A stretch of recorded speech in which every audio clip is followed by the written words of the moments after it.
Bapak, Ibu, saudara-saudariku umat beriman yang terkasih dalam Tuhan kita Yesus Kristus, selamat memasuki hari Minggu Advent ketiga. Minggu Advent ketiga ini biasa dikenal dengan nama Minggu Gembira atau Minggu Gaudete. Tentu saja bacaan-bacaan yang diambil pada hari ini berbicara atau bernada kegembiraan dan harapan.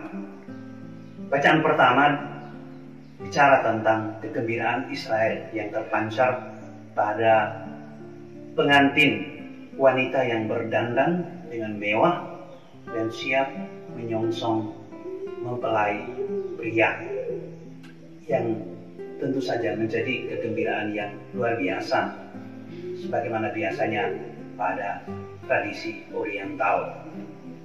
Bacaan kedua dari surat Rasul Paulus kepada jemaat di Tesalonika berbicara tentang pengharapan dan sukacita Kristiani, di mana umat Tesalonika hidup dan berpartisipasi di dalam kehidupan Kristus. Dan bacaan Injil bicara tentang karya Yohanes Pembaptis yang menjadi saksi tentang terang Kristus di muka bumi. Semua itu bernada kegembiraan, bernada sukacita.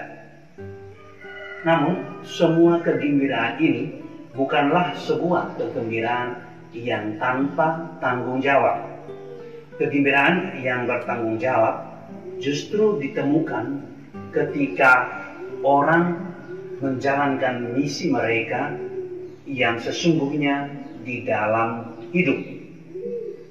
Yesaya berbicara tentang orang yang diurapi untuk membawa kabar baik kepada orang yang tertindas, kepada orang yang terlantar. Dan kata-kata dari Yesaya ini diambil oleh Yesus dan dijadikan sebagai misinya. Tentu saja sebagai pengikut Kristus, hal-hal yang dikatakan oleh Yesaya dan Yesus itu juga harus menjadi nyata di dalam hidup kita.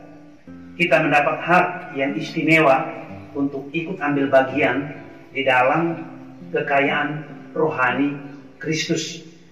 Dan karena itu, kita yang mengalami kekayaan rohani Kristus itu juga mesti ikut ambil bagian di dalam keprihatinan dan keinginan Kristus. Saudara-saudaraku, Bapak Ibu umat beriman yang terkasih dalam Tuhan kita Yesus Kristus, masa ini masa pandemi, tentu ada begitu banyak keprihatinan yang dialami oleh setiap kita. Tetapi juga kita tidak menutup mata dan hati kita atas berkat-berkat yang kita alami. Sebagai contoh, cita kasih yang terbangun di dalam keluarga, relasi antar kita dalam rumah. Ada begitu banyak hal yang baik. Juga di dalam komunitas kita, solidaritas antar kita juga itu terjadi, di mana kita tolong menolong satu sama lain. Juga kita membantu komunitas lain, membantu masyarakat. Nah, mesti ada begitu banyak hal-hal yang kecil yang kita mungkin tidak sadari, di mana itu kita mengalami berkat. Dan ini mesti menjadi alasan bagi kita untuk bersuka cita. Ketika itu kita sadari, lalu memang kita kita merasa bahwa hidup kita itu menjadi semakin bermakna. Nah, memberi makna hidup, inilah yang menjadi alasan kita untuk terus bergembira atas semua pengalaman baik yang kita alami dan juga yang kita lakukan terhadap orang lain. Nah, yang kedua, ikut ambil bagian di dalam proyek Yesus. Advent ini kan bukan hanya sekadar kita bertobat, tetapi Advent dan menuju Natal itu juga menjadi kesempatan bagi kita untuk semakin peduli. Saya punya pertanyaan, proyek Natal kita apa? Apakah hanya pesta di dalam rumah saja. Atau kita juga sedang mempersiapkan sesuatu untuk peduli pada yang lain. Misalnya, mungkin mempersiapkan parsel Natal untuk orang-orang yang sangat miskin dan yang terlantar. Mungkin untuk mama-mama yang tidak dapat merayakan Natal, tidak bisa menyanyikan lagu Merry Christmas dengan begitu tulus lagi karena kekhawatiran. Nah, di sini kita menjadi pribadi yang hadir, kita sebagai perpanjangan tangan Allah yang ikut ambil bagian di dalam kegembiraan Allah. Kita mesti juga berbagi.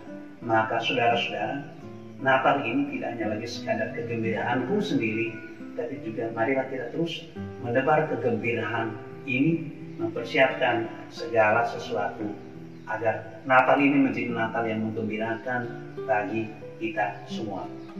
Selamat mempersiapkan Natal, selamat bergembira, dan jangan pernah berhenti bergembira, karena kegembiraan itu menjadi sumber kekuatan kita di dalam mewartakan, di dalam juga ikut serta di dalam keprihatinan Yesus.